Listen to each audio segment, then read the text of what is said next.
নমস্কার, আপনারা দেখছেন ওঙ্কার বাংলা। আপনাদের সঙ্গে রয়েছে আমি সৌমি। নজর রাখবো জেলার গুরুত্বপূর্ণ খবরের দিকে। বিজেপির দ্বিতীয় দফায় 112টি আসনের প্রার্থী তালিকা প্রকাশ করলো। এই সঙ্গে প্রথম দফার তালিকার একটি পরিবর্তন করা হয়েছে। এর আগে প্রকাশ করা হয়েছিল 144টি আসনের প্রার্থী তালিকা, এখনো বাকি আরো 38টি আসন।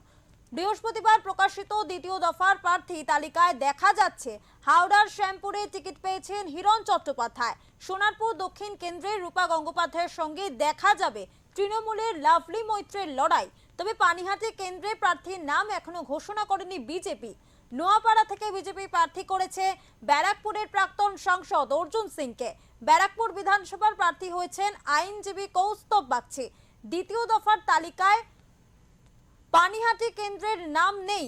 সেক্ষেত্রে ওই কেন্দ্র থেকে আরজিকর হাসপাতালের ধর্ষণ খুন কাণ্ডে নিহত চিকিৎসকের মাকে টিকিট দেবে বিজেপি। তবে এখনো পর্যন্ত তেমন কোনো ঘোষণা হয়নি। প্রাক্তন কেন্দ্রীয় মন্ত্রী তথা কোচবিহারের প্রাক্তন সাংসদ নিশীথ প্রামাণিককে মাথাভাঙায় প্রার্থী করা হয়েছে। টালিগঞ্জে পাপিয়া অধিকারীকে টিকিট দিয়েছে বিজেপি। অন্যদিকে যাদবপুরে টিকিট পেয়েছেন সর্বরী মুখোপাধ্যায়। কৃষ্ণগঞ্জের বিদায়ী বিধায়ক আশিস বিশ্বাসকে টিকিট দিল না বিজেপি। সেখানে প্রার্থী করা হয়েছে সুকান্ত বিশ্বাসকে। মতুয়াগড় হিসেবে পরিচিত বনগাঁ উত্তর, বনগাঁ দক্ষিণ এবং গাইঘাটায় বিদায়ী বিধায়কদেরই প্রার্থী করেছেন যথাক্রমে অশোক কীর্তনিয়া, স্বপন মজুমদার এবং সুব্রত ঠাকুর। এছাড়া স্বরূপনগরের প্রার্থী হলেন তারক সাহা। হাবড়ার প্রার্থী করা হয়েছে বনগাঁ জেলা বিজেপির প্রাক্তন সভাপতি তথা বনগাঁ পুরসভার কাউন্সিলর দেবদাস মণ্ডলকে। উত্তর 24 পরগনার জগদ্দলে প্রার্থী করা হয়েছে প্রাক্তন আইপিএস রাজেশ কুমারকে। বিধাননগরে প্রার্থী করা হয়েছে চিকিৎসক শারদত্ত মুখোপাধ্যায়কে।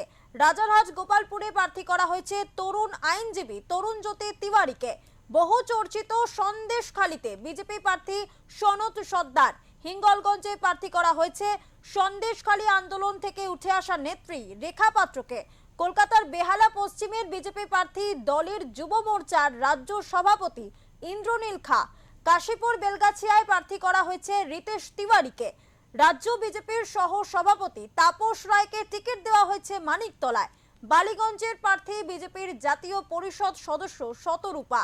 পূর্ব মেদিনীপুরের এগরায় প্রার্থী করা হয়েছে বিরোধী দলনেতা শুভেন্দু অধিকারীর ভাই দিব্যেন্দু অধিকারীকে। পুরুলিয়া সদরে সুদীপ মুখোপাধ্যায়। বাঁকুড়া সদরে নীলাদ্রি শেখর দানা আবারও টিকিট পেয়েছেন। প্রথম দফায় 144টি আসনের প্রার্থী তালিকা ঘোষণা করেছিল বিজেপি। দ্বিতীয় দফায় 112টি আসনের পর এখনো বাকি রইল 38টি আসন। প্রথম দফার তালিকা থেকে একজনের নাম পরিবর্তন করা হয়েছে। বিষ্ণুপুর কেন্দ্রে এর আগে বিজেপি প্রার্থী করেছিল অগ্নিশ্বর নস্করকে। তা বদলে ওই কেন্দ্রে বিশ্বজিৎ খাঁকে প্রার্থী করা হয়েছে। জয়পুর কেন্দ্রে বিজেপির সমর্থিত প্রার্থীর নাম বিশ্বজিৎ মাহাতো। এছাড়া বহু চর্চিত সন্দেশখালীতে বিজেপি প্রার্থী সনত সর্দার। হিঙ্গলগঞ্জে বিজেপি প্রার্থী করেছে সন্দেশখালী আন্দোলন থেকে উঠে আসা রেখা পাত্রকে। কলকাতার বেহালা পশ্চিমের বিজেপি প্রার্থী দলের যুব মোর্চার রাজ্য সভাপতি ইন্দ্রনীল খা। জয়পুর কেন্দ্রে বিজেপির সমর্থিত প্রার্থীর নাম বিশ্বজিৎ মাহাতো। বিজেপির দ্বিতীয় দফার এই তালিকায় 20 জন মহিলা প্রার্থী রয়েছেন।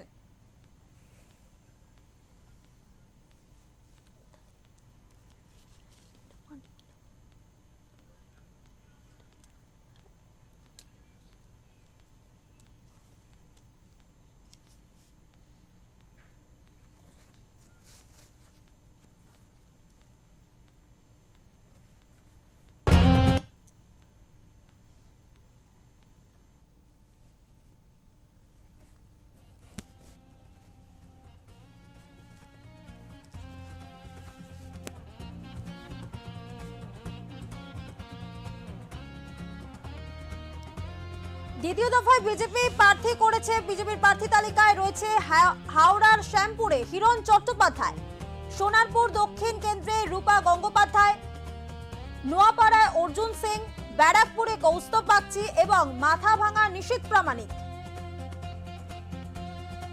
এছাড়া টালিগঞ্জে বিজেপি প্রার্থী করেছে পাপিয়া অধিকারীকে। যাদবপুরে প্রার্থী করেছে সর্বরী মুখোপাধ্যায়। কৃষ্ণগঞ্জ সুকান্ত বিশ্বাস।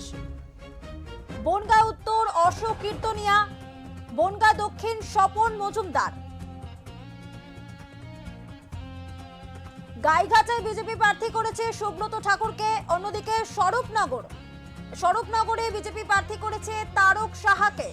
হাবড়ায় দেবদাস মণ্ডল, জগদ্দলে রাজেশ কুমার।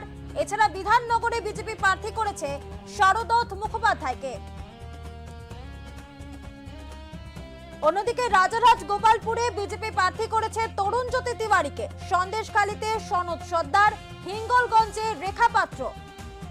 বেহালা পশ্চিমে ইন্দ্রনীল খা, কাশীপুর বেলগাছিয়া রিতেশ তিওয়ারিকে প্রার্থী করেছে বিজেপি। অন্যদিকে মানিকতলায় বিজেপি এবার প্রার্থী করেছে তাপস রায়কে। বালিগঞ্জে শতরূপা, এগরায় বিজেপি প্রার্থী করেছে দিব্যেন্দু অধিকারীকে। পুরুলিয়া সদর সুদীপ মুখোপাধ্যায়, বাঁকুড়া সদর নীলাদ্রি শেখর দানা, তাকে আবারও টিকিট দিয়েছে বিজেপি।